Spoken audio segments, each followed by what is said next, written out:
Great to see everybody here today. I'm really excited to see you all again.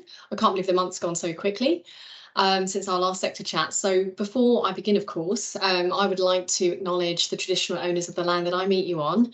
I'm meeting you on the lands of the Gadigal people of the Eora Nation, and I pay my respects to elders past, present and emerging. This always was and always will be Aboriginal land, and note wherever you are today, you're coming from Aboriginal land. Domestic Violence New South Wales stands with and acknowledges the critical work of Aboriginal community-controlled organisations in the specialist family violence sector and beyond. And we call for action to end violence against Aboriginal and Torres Strait Islander people, especially women and children, and continue to be an ally organisation. Thank you. So welcome everybody. Today's sector chat has two incredible speakers from Emerging Minds with the opportunity for a Q&A. Before I introduce them, I will give a very brief Domestic Violence New South Wales update. So firstly, on behalf of the New South Wales Women's Alliance, which we chair, I want to thank you for your ongoing support in the lead up to the New South Wales state election. I can't believe it's actually happened. So the Premier, Chris Minns, has announced his government's first full ministry today. Jodie Harrison remains with the portfolio of Domestic and Family Violence as Minister. Kate Washington remains as Minister for Families and Communities, no longer Shadow Minister, Minister for Families and Communities and Minister for Disability Inclusion. And Rose Jackson remains as Housing and Homelessness and obviously now Minister. I think them staying in these roles is quite good for continuity and based on the information and the briefing work we can continue to do, so we can hold these ministers to account around the election platform, and we'll continue to do so. As I mentioned in our last sector chat, the hard work starts now. A minority government should be actually quite effective, I think, for our sector too, because there's much more potential for change, and we say bring it on. So we look forward to working with the Australian Labor Party and continue to advocate for those who need it the most, and looking forward to hearing from those ministers in coming weeks and providing those key briefings. If anybody has key issues, key burning issues, make sure again you email us at admin@dvnsw.org.au for any advocacy issues you'd like us to raise in those meetings, and of course we'll let you know when we've got them. Many of you would have seen last week that ANRO's launched the 2021 National Community Attitude Survey, including Australians' understanding of what violence against women is, not endorsing this violence and understanding that violence against women involves more than just physical violence. However, we saw some concerning results, including that many Australians not knowing where to seek help for domestic violence, which comes up in so many different forums we're involved in, and a decline in the number of Australians who understand that men are more likely to perpetrate domestic violence than women, a persistent misconception. And it was also quite concerning to us that I think about 47% of those that completed the survey didn't think domestic violence happened in their town or community. This really forces us to continue to do the work we're doing, and I think it really highlights the issue of prevention and how important prevention work is and remains. And for us, it's not just about having a prevention framework, it's about delivering that into grassroots organisations and making sure there's funding not just for the framework but funding to deliver prevention activities, and that's something we will continue to advocate on. Lisa will pop the full report in the chat box. As part of our good practice guideline deep dives, we're looking, sorry, there's a dog outside and I can't mute him, unfortunately. But as part of the good practice guidelines deep dives, we're looking to film a series of principal overview films. If you or anyone in your team is interested in being filmed, could you please add your name in the chat box? And your name and contact details. We're looking to film around 10 to 15 people mid to late April.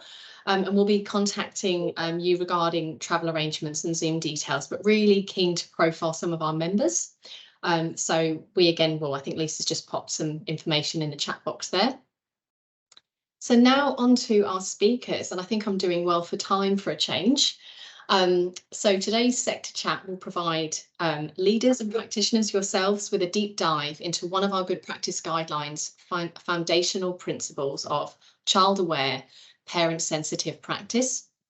Emerging Minds Child Mental Health Advisors will share foundational knowledge of the influence on infant and child mental health and well-being alongside child-aware, parent-sensitive practices that support children's social and emotional well-being within the context of family and domestic violence.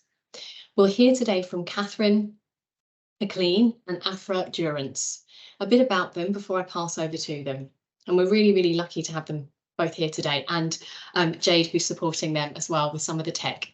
So Katharine McLean is the Senior Child Mental Health Advisor for the Social Services team within Emerging Minds Partnerships and the Implementation team. Katharine has been working in the child and family sector for over 20 years in the frontline, practice and operational management roles spanning early childhood, homelessness, family support, post-adoption and children's mental health programmes. Afra Durance is the Child Mental Health Advisor for the Social Services team within Emerging Minds.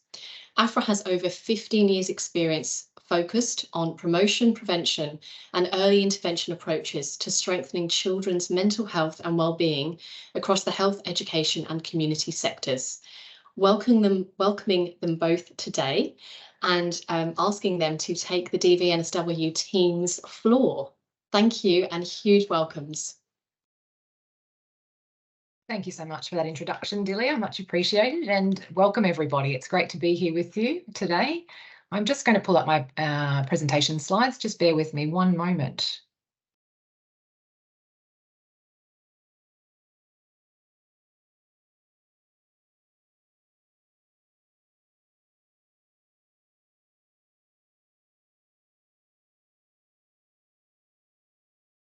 So hopefully that has come up for everybody. Yes, wonderful. Okay, great.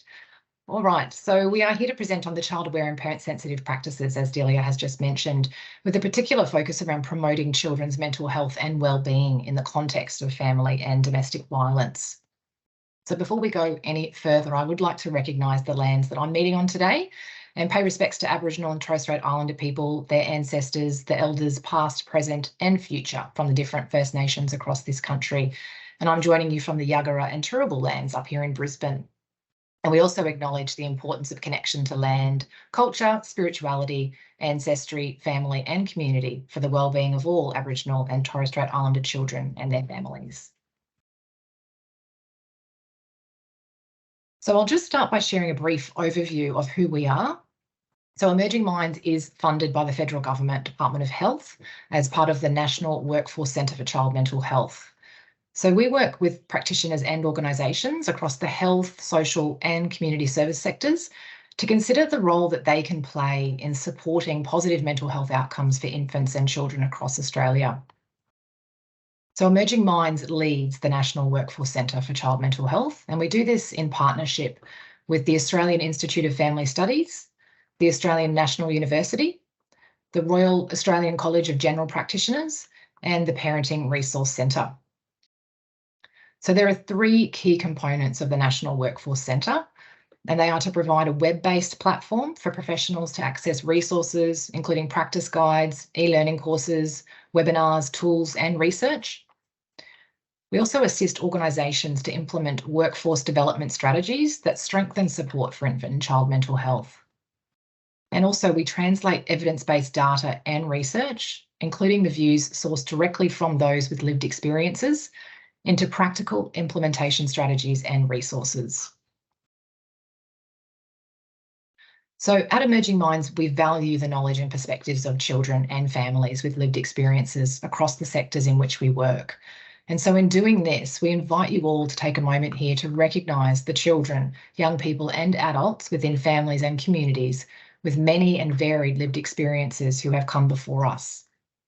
We acknowledge the experiences of people whose pain, trauma and heartache, including harmful systemic practices, require recognition and compassion. At Emerging Minds, we are committed to valuing the voice and expertise of lived experience.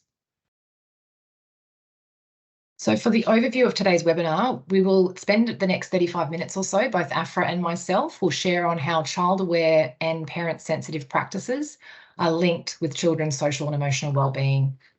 We will then move into introducing you to the child-aware and parent-sensitive foundational concepts that have been incorporated into the Good Practice Guidelines. We'll also share some useful resources with you towards the end of the webinar today via our website, and we'll then have some time for questions at the end of the presentation. However, please feel free to pop any questions that you may have in the chat throughout, and our colleague Jade will be able to respond. So before we move into discussing the foundational concept of child aware and parent sensitive, we thought it's really important that we first start by developing a shared understanding of how these concepts connect to children's social and emotional well-being, and why it's important that we focus on infant and child mental health. And this is because positive mental health is vital to the healthy development and overall health and well-being of infants and children. And it leads to improved health and well-being outcomes over their life course, and of course, a stronger society. So what we know, however, is that half of all lifetime mental health conditions emerge in childhood, with more than 50% of children with mental health issues not receiving professional support. The National Children's Mental Health and Wellbeing Strategy highlighted that estimates also indicate 8% of infants in that 0 to 1 year age bracket have 5 or more risk factors for developing mental illness, of which experiences of domestic and family violence is considered a risk factor. So the ANRO's What's the Link 2022 evidence brief highlighted that children who had experienced domestic and family violence were almost 5 times more likely to receive treatment from a mental health service by the time they turned 18. Yeah. So data also suggests that more than 50% of the women who experienced violence by a previous partner were pregnant at the time of the incident. And so while these statistics are serious, they highlight that childhood presents the most significant opportunity for early intervention to improving mental health and wellbeing outcomes for children over their life course.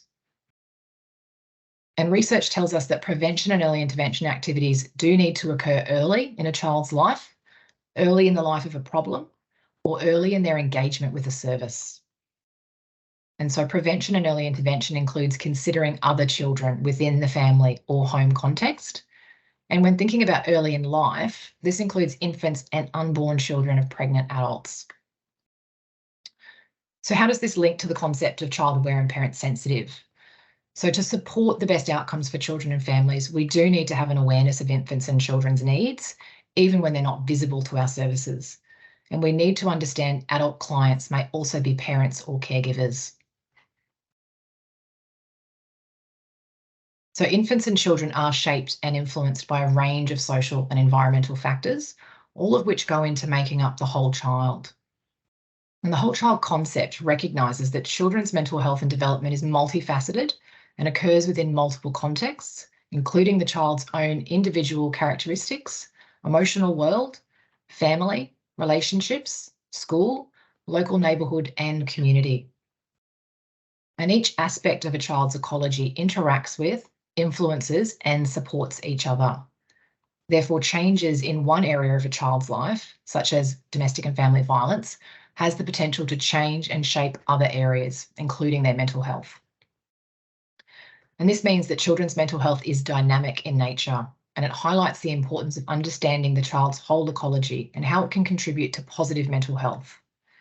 It also highlights the importance of viewing infants and children in the context of their relationships and the environments that they're living in, and ensuring that we're seeing the whole child and not just focusing on one element of their life.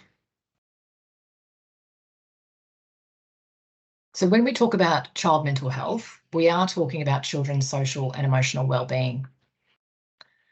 So positive mental health can look for an infant, positive mental health can look like an infant or child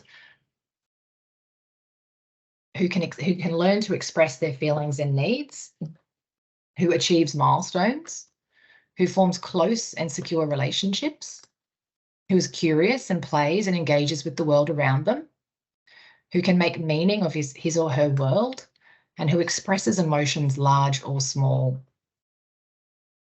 And most infants and children experience good mental health if they're living in a relational environment or context that's responsive to their needs and stimulating to their development.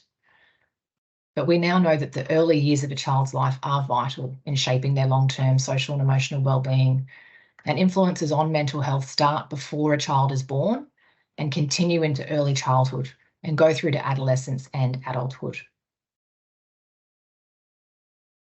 So as we just discussed, children's mental health can be influenced by the context of their relational and social world, with the child's family relationships, including their extended family, their carers, their kin, considered the most influential factors in a child's life. And relationships are key to children's social and emotional well-being. That supportive parent-child relationship plays a central role in children's social and emotional development and mental health. And children's relationships with the people who are most consistently in their life influences the way their brain grows and functions. And when adults are responsive to children's needs, children become increasingly able to recognise how they are feeling. And this then helps them to learn how to regulate their emotions, which is a key component in positive mental health. So this slide just offers us a visual way of understanding the interactions that can shape children's social and emotional well-being. So stress or adversity is experienced by a parent within the context of domestic and family violence. They may have a profound impact on the family unit and can cause parenting stress. A child then may feel a change in their parent, in their moods or their behaviours or how they might be parenting, which can then lead to impacts for the child. What the child experiences with all of their senses and how they make sense of their experiences can impact on their emotions or their worries and concerns. And this can be expressed in things like their behaviour. So when a child is stressed or worried, such as when they're experiencing the impacts of domestic and family violence, they may externalise their behaviour with big emotions, or conversely, children may internalise their emotions and appear highly cooperative and helpful on the outside whilst struggling internally. What the parent is seeing or hearing from the child might then cause the parent to worry. They might not understand why the child is acting in this way. They might not know how to respond, or they may not have the capacity to respond due to their own worries and stresses. This concern for the child or the child's behaviour could increase the parent's stress, which in turn then impacts their parenting. And shame, stigma and guilt about how a parent might feel they are perceived or judged as a parent can also add to this stress and to the worries and concerns that they may have for their child, which can then exacerbate the parent's own adult problems and parenting stress.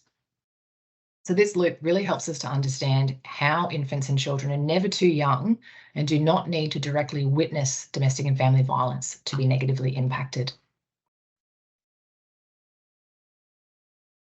So when considering the experiences of domestic and family violence, the impacts for a child and how this might manifest in the child's behaviour, we need to hold a curious approach and consider, what is the child's experience? What are they seeing, hearing and feeling? How are they making sense of inconsistent or disconnected parenting? Being aware that children will experience domestic and family violence with all of their senses. What might their behaviour be communicating? As just touched on in the previous slide, as infants and children try to get their needs met, they may cope by withdrawing or shutting down their emotions, or by displaying behaviours outwardly through aggression, outbursts or defiance. Are they able to express their worries and concerns to their parent? Children may not be able or may struggle to articulate their worries and concerns to their parent. So, for example, the child may be developmentally unable to articulate their worries or concerns, and this would be the case for infants or non-verbal children, or due to the fear of being punished or misunderstood, or not wanting to place additional burden on their already stressed parents. So this can then manifest in parentified behaviours, where the child takes on responsibility for their parents' emotions in order to maintain the connection and sense of safety and stability within the relationship. And parents may struggle to make meaning of the emotions and behaviours they're seeing in their child, and they may inadvertently overlook the connection between the child's withdrawal or escalation in behaviours as either unrelated, intentional, or normal for their age or development. And supporting parents and caregivers to provide a nurturing, stable, loving parent-child relationship and support children's sense of safety draws on these relationships, which are the most influential factors in a child's life, and helps create opportunity to build and strengthen these areas of the brain and strengthen children's social and emotional well-being. So it's important to understand that child mental health difficulties do not look the same as adult mental health concerns. Young children cannot process emotions, worries or stresses in the same way as adults. And this means that child mental health difficulties will often present as behaviours, relationship problems or traits. And intervening early in a child's life, or when the problem is just beginning, can prevent mental illness from developing later in life. And child-aware and parent-sensitive practice is central to intervening early in a child's life to support their social and emotional well-being as they develop and grow. So I'll just hand you over to Afra now. She will be guiding us through the next portion of the webinar. Thanks, Katharine. And I think, again, that idea of being prevention and early intervention, and prevention, as you spoke to at the start, Delia, is that idea of the statistics Katharine presented can make us feel quite alarmed, but risk doesn't equal destiny. It's really important to remember that the prevention and early intervention approach we can all take can make a really significant difference for children and their families. So Katharine's provided some important context to the child-aware and parent-sensitive concept. But we now wanted to sort of deepen this understanding as to why the concept is important, starting with the voice of lived experience. So I'm about to share a quote from one of our child and family partners. And I just wanted to take a moment to acknowledge and thank her for sharing her generosity, really, and sharing her experience.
So that quote was taken out of one of our courses, and it really highlights how in the current Australian system, in the current Australian service system, many of our adult-focused services that work with clients who are parents concentrate on the adult's presenting problem.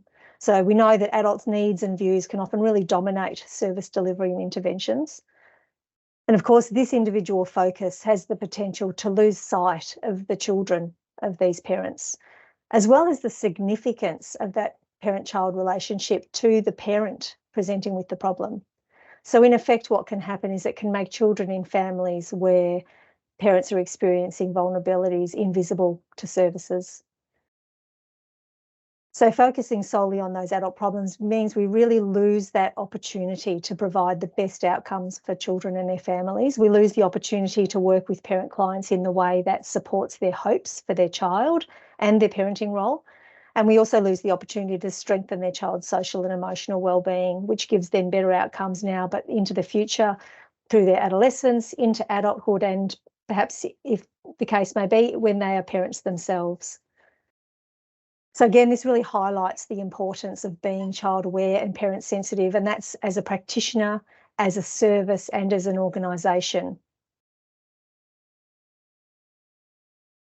So given the potential impacts of domestic and family violence on a child's physical health and mental health and social development, it's really important for all practitioners in specialist or non-specialist services to adopt that child focus in their work, and engage parents in conversations around their child's social and emotional wellbeing.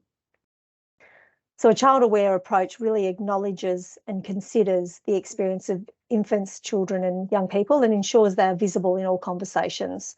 So it recognises that infants and children have a right to a voice, and that's whether or not they are present in the room in conversations and counselling and interventions. It's also involving children and young people in conversations about what's happening for them and their social and emotional wellbeing, where it's appropriate to do so in a developmentally appropriate way. And where this is not the case, so in the case of infants, for example, there's an opportunity for workers and service to take the position of advocate for the infant or child. You know, thinking about what the child's experiencing and how they're affected and how they've been coping. So for many parents, their relationship with their children is one of the most important considerations in their life. So a parent-sensitive approach really assumes that children's safety and their social and emotional well-being are significant motivators for both mothers and fathers, and it creates opportunity to work with parent clients in a way that supports their parenting role and also their child's social and emotional well-being. It really recognises so it's important for us to be recognising too that this motivating relationship includes children who may not be in the care of the parent. So a child-aware parent-sensitive approach, again, really opens up opportunities for prevention and early intervention and supports parents to create a really solid foundation for their children's mental health and wellbeing outcomes later in life. But of course, it doesn't just happen. It really it requires attending to the adults and as parents requires deliberate attention at every stage of service delivery. So it involves building organisational and workplace culture that really embraces a range of practices and attitudes that aim to keep infants and children in mind and ensure that parenting roles and the needs of infants and children are considered in all interventions from a client's very first point of contact right through to follow up. And so, for example, we need to be considering things like, do we have processes in place to identify parents who come into our service?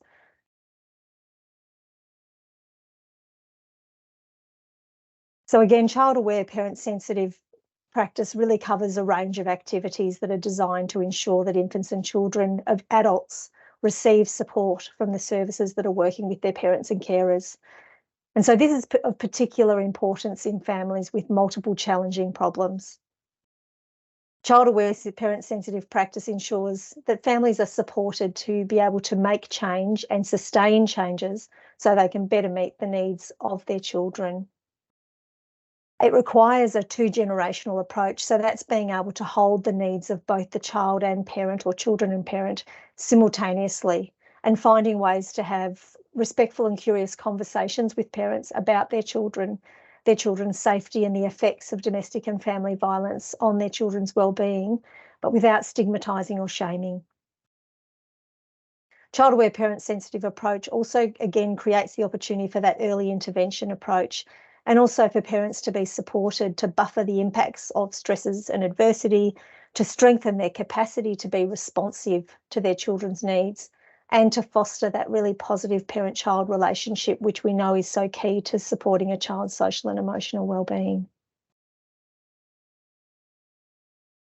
And again, we can't emphasise enough that it's really important for practitioners and services, both in specialised contexts and non-specialised contexts, to adopt that child-aware parent-sensitive approach and engage parents where family and domestic violence is presenting issue in safe and supportive conversations around their children's social and emotional wellbeing, and collaborating with parents to support the child's social and emotional wellbeing. So those really safe and supportive ways of engaging with parents can open opportunity to build that collaborative partnership that can help us consider the whole child and understand the child's ecology and the family's ecology. It gives the opportunity to explore parental wellbeing. So if we think back to that loop that Katharine shared, thinking about what is happening for a parent and how that might be impacting their parenting and their parental capacity, and being able to provide support for the parenting role. It also gives opportunity to work together to strengthen that parent-child relationship and the relationship with the child's extended family and kinship systems. Again, it gives opportunity to give visibility and voice to infants and children, identify prevention and early intervention opportunities, and it also provides a doorway to supporting children's social and emotional well-being through practices and interventions that really strengthen what we call the PERCS domains, which I'm about to share with you. So talking to families about violence and abuse can be incredibly daunting. Even if we've got a really solid understanding of domestic and family violence and its impacts, we don't always feel confident in talking about it with clients. So the PERCS Conversation Guide really provides a pathway for, or a pathway and example questions actually, for exploring these 5 domains of a child's life that you can see here on the slide. So each of these domains can be really significantly impacted by experiences of domestic and family violence due to the climate of fear that might be surrounding children, perhaps the negative beliefs and understandings they hold in relation to the violence. You know, for example, some children may believe that the violence is their fault or they are somehow to blame for the violence. And the guide is really designed to support collaborative, respectful conversations with parents about how domestic and family violence can be affecting the whole family, and to be able to explore these important domains that influence a child's social and emotional well-being. And there are sample questions provided for both fathers who use violence and mothers experiencing violence. And the guide really draws on that concept that parents really want to be the best parents they can be, even in the context of domestic and family violence, and that collaborating with parents in ways that really recognise their strengths and hopes for their family is the most effective way to support and improve children's social and emotional well-being, their physical health, their resilience. So the sample questions provided in the guide are designed to be used with sensitivity, and they have an accompanying 6 practice principles, which are principles for safe engagement that are designed to be used with them. So the guide's not intended to be prescriptive per se, and the order and emphasis given to each of the domains should be tailored to suit the context of the work you're doing alongside the family's culture and also their circumstances. But parent-child relationship is the first one, and that is really looking at the fact that children need a safe, responsive and nurturing relationship. But then that between the parent and their caregiver, between them and their parent or caregiver, is really key to building resilience. So emotions and behaviours, that's about children needing to feel loved, safe and confident that their emotions will be listened to and responded to in a nurturing way. Routines is about routines and rituals, providing children with a really stable base, especially in times of stress. Communication and meaning making is about, through respectful and effective communication, children can really express emotions, make meaning from their experiences, adversity, and develop their resilience. And finally, support networks is about fact that safe and supportive networks outside of the family can also be really key to a child's social and emotional well-being. So what can we do? What does this look like, I guess? So we're looking at practices and interventions that can really nurture those domains. So when we're thinking of parent-child relationships, for example, professionals can be identifying, along with parents, identifying what they want from their relationship with their children. So with mothers, that might be exploring the effects of the violence and how what impact that's having on the mother-child relationship, and how they've responded to protect the relationship despite the violence. You know, that might be in a question such as what's important to you in your relationship with your child. And for fathers, for example, that might be identifying how the violence gets in the way of their relationship and the relationship they'd like to have with their child. So, you know, that might be a question like, how is your use of violence affecting your relationship with your child? Again, there's examples for question examples for both mothers and fathers, and another example perhaps in the communication and meaning making, which is a really significant one for children. That might be with mothers exploring how children have made sense of the violence and how they might have been supported, or how they might have supported their children to not blame themselves. So that might be questions such as, have you had any conversations which have helped your child to understand that the violence is not their fault in any way? With fathers, that might look like identifying their responsibility for the violence and that this responsibility should never be directed towards their children. So that might be a question such as, how do you think your child makes sense of your use of violence? They're just some of the examples of how the guide can support what that looks like in practice. So we've done a lot of talking, and we thought we might just take a moment to really look at the role, because we've talked a lot about sort of practice just then, I guess. So we really wanted to explore and draw on some of your ideas and experience and knowledge in this space by thinking about, well, if we know what practitioners need to do, how can organisations or services really support practitioners in being child aware and parent sensitive?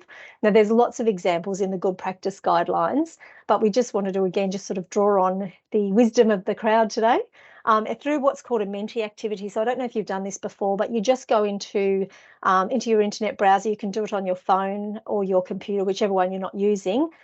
Jay's just popping that in the chat, and you go to www.menti.com, and then you'll be prompted to share a code, and the code is 71380962. And then that will give you the opportunity to populate, just you can type in some answers there to what you think organisations could do to support practitioners to be child aware and parent sensitive. Thanks, Jade. Jade's just working her magic over there.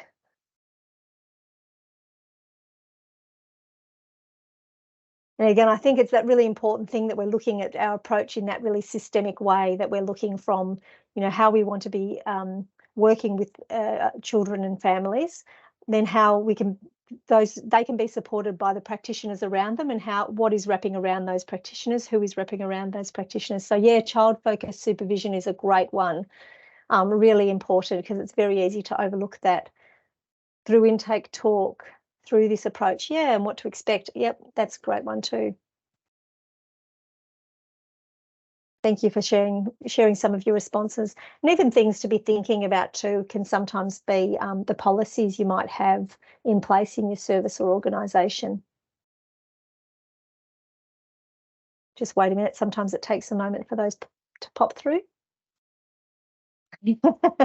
Ongoing training and talks from emerging minds. And as Katharine mentioned, we'll share some information about some further resources at the end around that. Yeah, procedures, absolutely. Procedures in place that support practice. Yeah, child-safe organisational policies and procedures, absolutely. Embedding child awareness in practice frameworks for an organisation is a great one. Some really good ideas. Yeah, resources.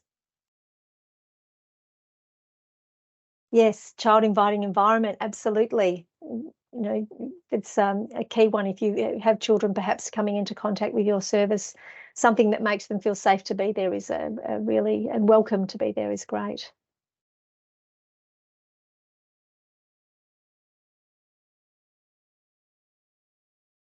It's also some, it can be really great to be considering also some of the feedback you might be collecting from children and families can also give you some great ideas on how practitioners can be supported too sometimes.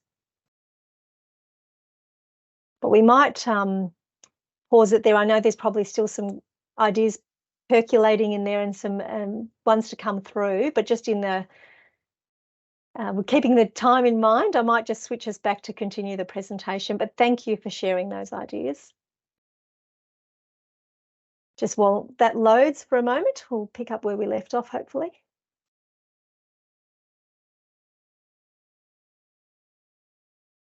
Or not, as the case may be. So we just wanted to really highlight again, I guess, some of those sort of key messages we've spoken to, and that's really around how infants and children's experiences of living with domestic and family violence has the potential to impact their physical health, their development, and their social and emotional well-being or mental health, both now but right through into their future. So a child-aware and parent-sensitive approach really acknowledges and considers the experiences of infants, children, and young people, and ensures that they are visible in all conversations. It's also really important that it assumes that children's safety and their social and emotional well-being are significant motivators for both mothers and fathers. And child-aware and parent-sensitive approaches really open up those early intervention and prevention opportunities and support parents to create that solid foundation for their children's social and emotional and mental health and well-being outcomes later in life. But again, can't emphasize enough that it doesn't just happen. It really requires that deliberate and considered attention from every stage and across every stage of service delivery. So we mentioned we were going to touch on some of the Emerging Minds resources that are available. So again, when we're considering sort of confidence and capacity of to be child aware and parent sensitive and proactively support the social and emotional well-being of infants and children impacted by domestic and family violence, we thought we'd just sort of highlight a small number of resources that Emerging Minds has available. So the first one you can see there with the orange band is our Understanding Child Mental Health course. And so this one sort of taps into some of the conversation Katharine had, which is about providing that foundational understanding of children's mental health and social and emotional well-being. And it really helps us to identify those factors that support positive mental health in children and understand how the different parts of a child's world interact to influence their social and emotional well-being. We also have a family and domestic violence learning pathway that you can see in the top there. It offers 3 courses that are designed to support practitioners to better understand how violence affects children's physical and mental health, as well as the signs that a child or parent might need help.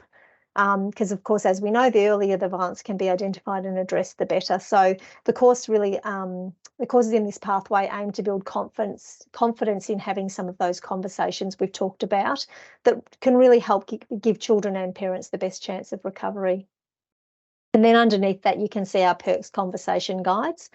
So we have one specific to domestic and family violence, but we also have one that's specific to substance use as well.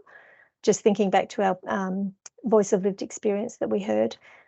And they're really, again, about having those conversations with parents in really safe ways, where we are having conversations that don't lead to parents feeling blamed or shamed or stigmatized, actually. We also have a range of other resources. So we've just thrown a few up there to have a look at, which are our a couple of our podcasts and a couple of webinars. So they're just an example of some of the resources you can access through the Emerging Minds website or web hub that you can see here. So all of these highlighted are free for anyone to access. The courses range in time, depending on which courses you're doing, from sort of 45 minutes to an hour right through to sort of longer courses, which might be sort of 3 hours in length.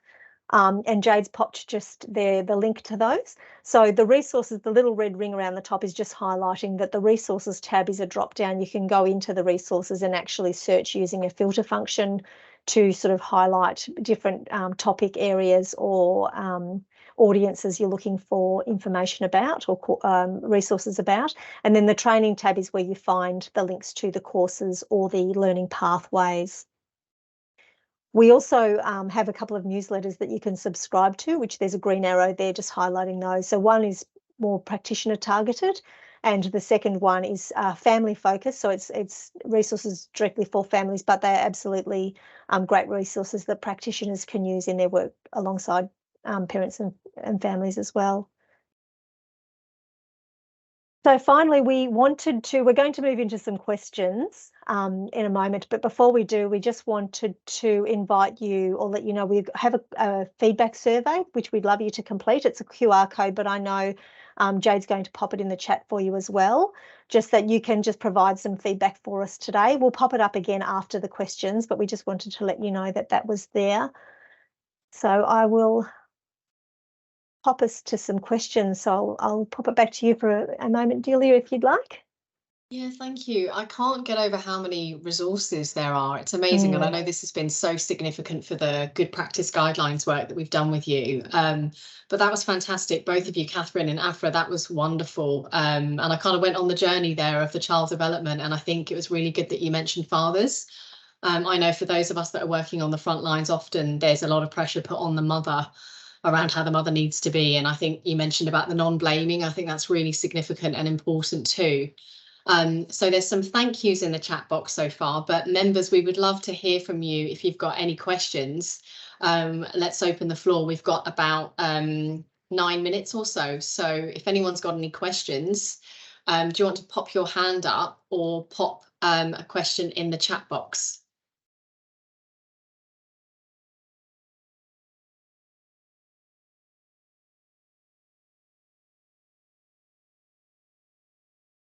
Or any feedback for me to share with Katharine and Afra?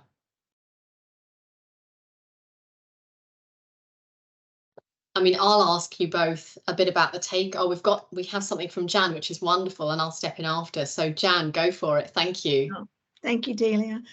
Look, all that information is just amazing, and I think it's really important that most of our clients have children in their care. But the thing that repeatedly, no matter how much we try to engage her in her parenting and also in doing what's in the best interest of the child, when they're going through family law processes, it's very, very difficult for children to get immediate support face-to-face for them. We can do whatever we like with mum, but often the offending parent will stop any process of that of support for that child. How do you have any ideas, because you know how extremely important it is at this time of their life to really get that support straight away? How do you think as a good question we might be able to fight against that or stop that from happening?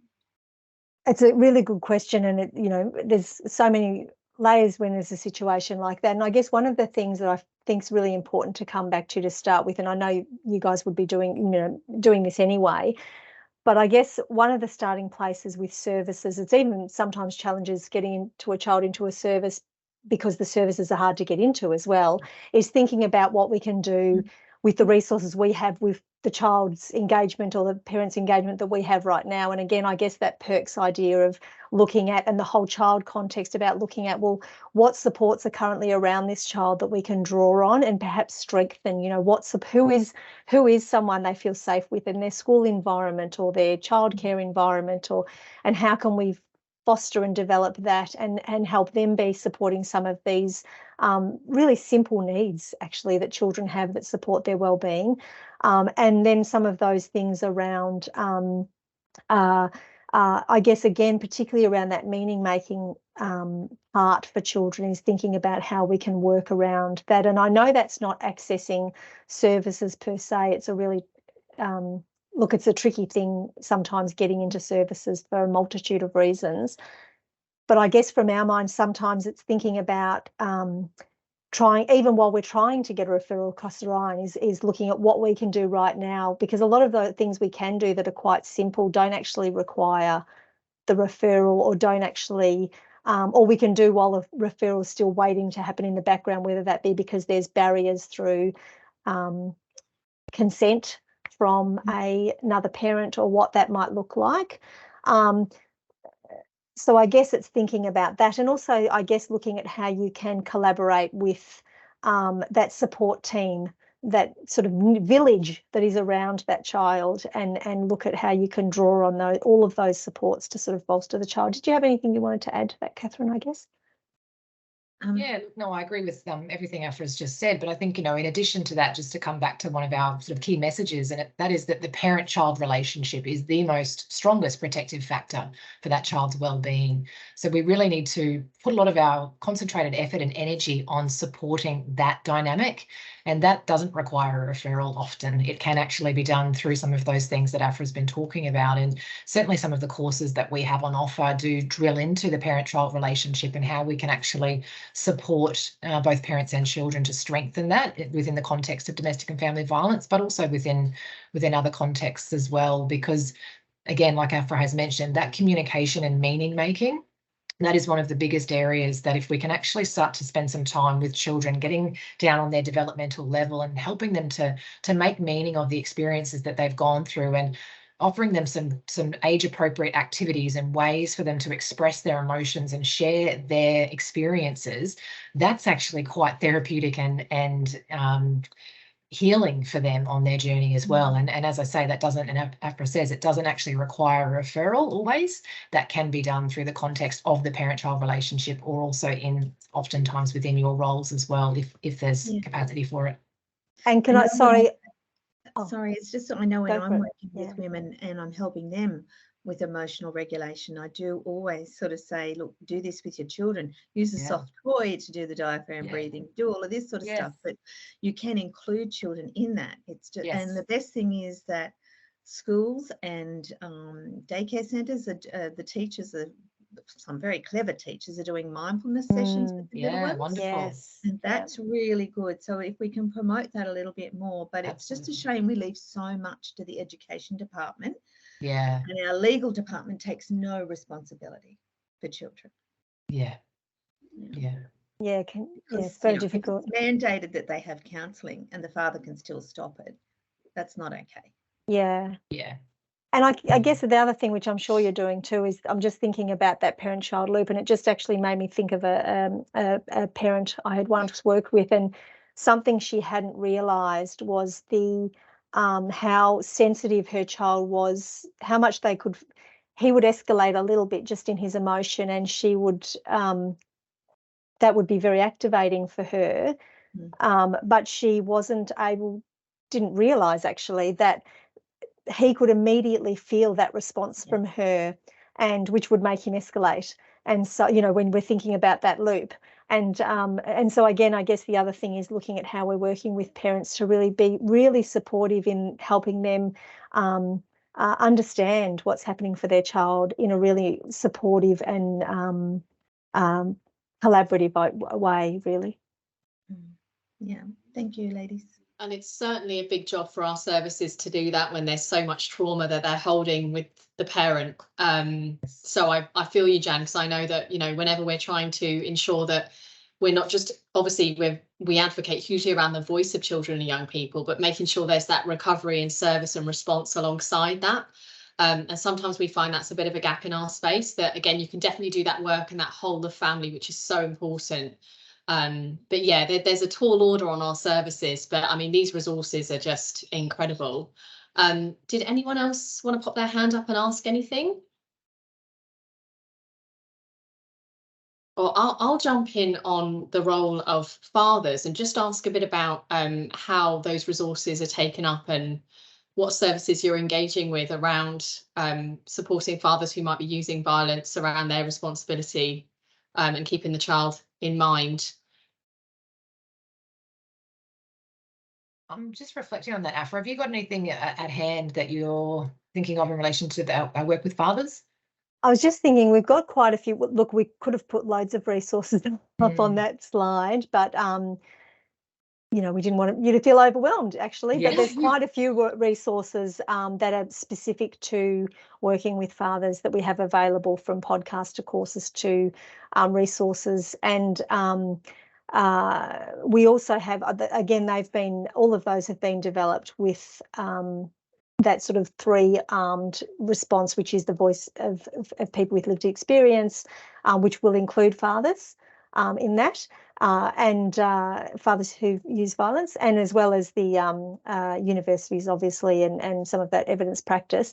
Who's using the resources is one of the questions you asked earlier, and I guess a whole, that's being circulated in a whole range of ways, in a whole range of sectors. So I guess one of the things that might be helpful for you to know is that We've recently done a survey from Emerging Minds, which highlighted that the resources are not specific resources, but the resources in their entirety are being accessed across all service sectors. So education, health, primary health care, community and social services, also by a range of practitioners. So from social workers to youth workers to teachers to allied health professionals to GPs to nurses to, you know, a very broad gamut, and right across Australia, and all from, you know, cities like Sydney through to those regional and rural locations across New South Wales and Australia. So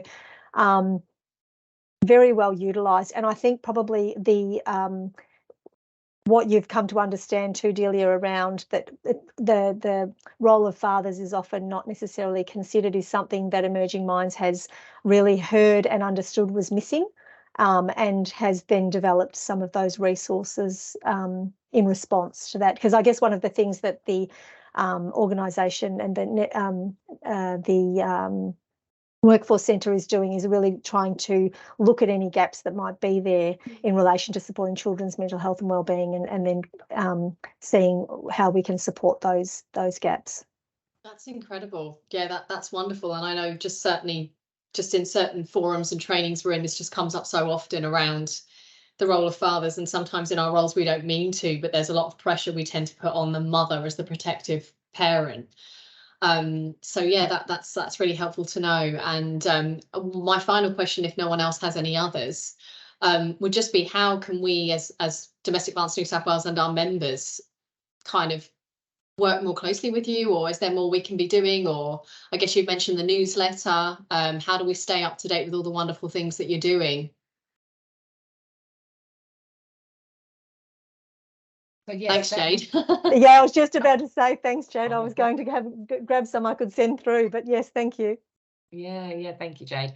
Yeah, look, no, in terms of keeping up to date with Emerging Minds and all the products and resources, that fortnightly newsletter would be your best avenue. We've also got our own contact details, which I'm happy to put into the chat here. Jade, if you wouldn't mind just popping in my email address, because our team is, our remit is to look after the social services portfolio, which covers, you know, all of Australia. But we obviously do work with peak bodies, with large NGOs and other parts of the sector in terms of the child protection sector and disability. So yeah, we're always looking for opportunities to connect, to partner, to look at ways we can build child aware and parent sensitive practices within services, looking at organisational change resources and tools, looking at training and webinars and all those sorts of things. So we're certainly available to have those discussions. You know, if anyone wants to bring those forward to us, please feel free. Great. And the other thing that might be, oh, sorry, Julia. Go for it, Afra. I was just going to say the other thing that might be helpful to know too is with the courses in particular, a lot of them have a section towards the end where those completing courses can add their own ideas or experiences to a practice and the work in the context of whatever the course content is about, which is another really great way. But also Emerging Minds is always really interested too to hear of any really great work that is being done out there too. So sharing some of that's fantastic. Yeah, and I'm also reflecting on, we've just partnered with the Family Law Pathways Network to deliver 4 webinars across Australia later on this year. So just listening to some of your feedback is already, you know, getting the kind of cogs turning in my mind and thinking about some future conversations that we might be able to have to perhaps seek some of your feedback across your membership that will help inform some of our content. Absolutely, we would welcome that. And Jan's just got one more question before I close off. Thank you. Sure. Thanks, Katharine. Very quickly, do you have like a little resource pamphlet or something for grandparents or aunties and uncles that might be able to help with, you know, in supporting mum, because mum's sometimes a little preoccupied. That might be able to help mum keep herself regulated, but also to help the little one, so that they don't think the little one's being a naughty child, that the little one's acting out for a particular reason, and to maybe something to understand when grandparents are looking after them, and they may have old-fashioned ways of parenting which are not helpful. Sure. Or aunties or uncles or somebody like that if you've got a little resource for them.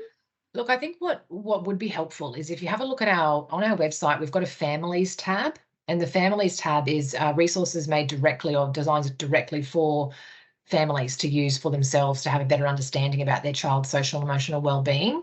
So it's, from my knowledge, it's only a new part of our platform. So I don't recall anything specifically for grandparents or additional family members, but it could still meet the need for what you're looking for. So just have a little play around and see if there's anything that sort of meets just that. got like little games, little somatic exercises, things like that to get the yucky feelings out and to calm absolutely. them.